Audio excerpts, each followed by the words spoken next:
বিসমিল্লাহির রহমানির রহিম। আলহামদুলিল্লাহ, সরকারি কর্মচারী হওয়ার সুবাদে আজকে ঢাকা মেট্রো রেল ডিপোতে প্রবেশ করলাম। আর এই ভিডিওটা ধারণ না করেই পারলাম না।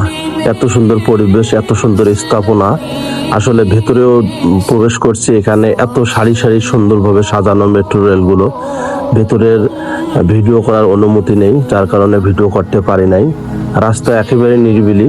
এই রাস্তা দিয়ে মূলত আইন শৃঙ্খলা বাহিনী বা দায়িত্বরত কেউ ছাড়া এই রাস্তায় কেউ প্রবেশ করতে পারে না। আর সবচেয়ে বড় বিষয় হলো এই মেট্রো রেল ডিপোটা তুরাগের তীরে অবস্থিত।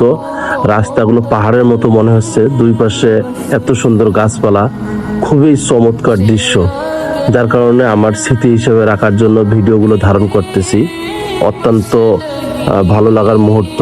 আর ঢাকার একবারে এটা হলো তুরাগের আশপাশে, তুরাগ সাইটেই দিয়াবাড়ি মেট্রো রেল ডিপো। আলহামদুলিল্লাহ, পাশেই যে সুন্দর সুন্দর প্রজেক্ট চালু হচ্ছে বহুতল ভবনের, অত্যন্ত দৃশ্যগুলা দেখে মনে হচ্ছে যে আমাদের বাংলাদেশ বিদেশের কোনো দৃশ্য ধারণ করতেছে। সবাই দোয়া করবেন আমাদের দেশটা যেন ভালো থাকে।